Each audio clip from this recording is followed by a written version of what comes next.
Hello friends, good morning. আপনারা নিশ্চয়ই সকলে ভালো আছেন, আমিও ভালো আছি। আজকে দেখুন আকাশটা কত সুন্দর হয়ে আছে, তাই আপনাদেরকে দেখাচ্ছি। আজকে আমি চিংড়ি মাছ আর আলু দিয়ে ঝাল রাঁধবো। তাহলে চলুন, চিংড়ি মাছটা ছাড়িয়ে নিয়েছি, ছাড়িয়ে নিয়ে নুন হলুদ মাখিয়ে নিয়েছি। তারপরে এবারে আমরা চিংড়ি মাছটা আগে ভাজবো। চিংড়ি মাছগুলো সব ভাজা হয়ে গেছে। এবারে তেলের ওপর আমরা আলুটা ভাজছি। তেলের ওপর আলুটা ভালো করে লাল লাল করে ভেজে নিতে হবে।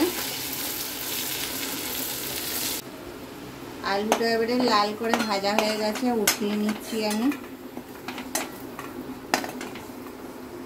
এবারে তেল গরম হয়ে গেছে, তেলের ওপর কটা তেজপাতা দিয়ে দিলাম। এই চিংড়ি আলু ভাজতে ভাজতে একটু কড়াইটা পুড়ে গেল, কিন্তু এই চিংড়ির তেলের ওপরেই এটা রাঁধলে বেশি টেস্ট হবে।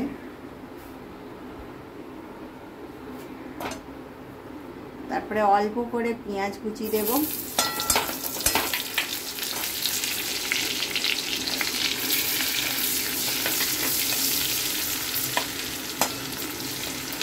তারপরে বাটা পেঁয়াজটা দিয়ে দেবো।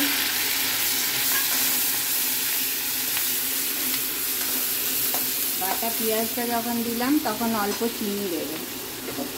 চিনিটা দিলে রঙটা সুন্দর আসে, লাল।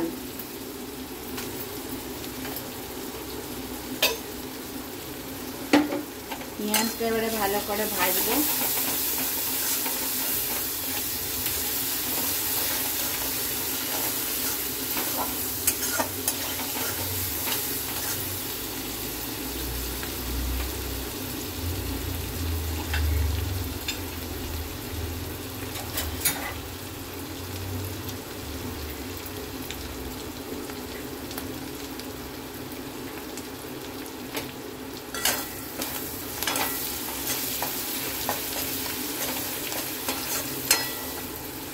পেঁয়াজটা ভাজা হয়ে গেছে।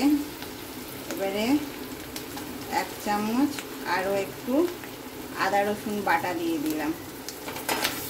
এটাকে এবারে পেঁয়াজের সঙ্গে একসঙ্গে ভাজবো।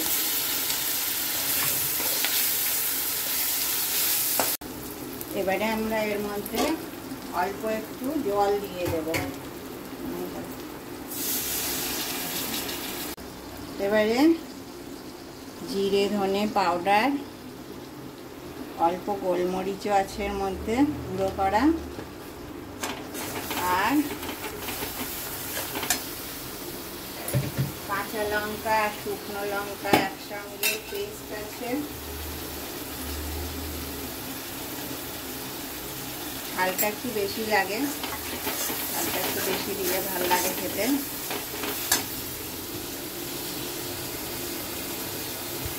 অল্প নুন স্বাদ অনুসারে।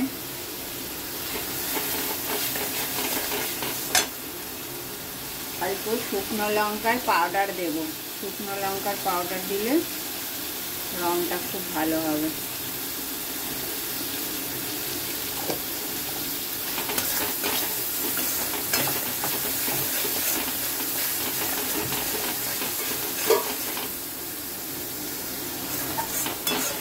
এইবারে আমরা হলুদটা দেব।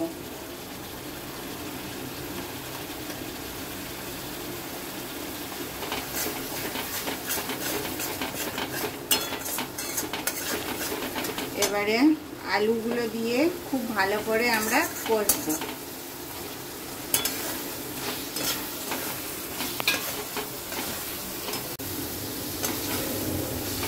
এবারে আমাদের কষানো হয়ে গেছে। এবারে আমরা এটাকে একটুখানি জল দেব, সেদ্ধ হতে দেব আলুগুলো।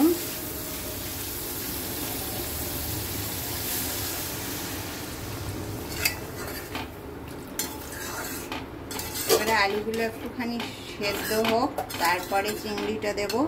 চিংড়িটা আগে আগে দিয়ে দিলে শক্ত হয়ে যায়, সেই জন্যে একটু পরে দেবো। আলুটা প্রায় সেদ্ধ হয়ে গেছে। এবারে আমরা চিংড়ি মাছগুলো এতে দিয়ে দেব।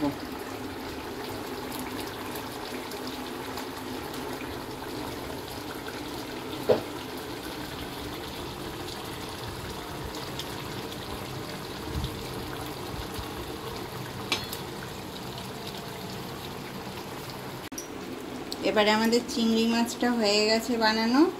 এবারে একটু এলাচের গুঁড়ি দেব।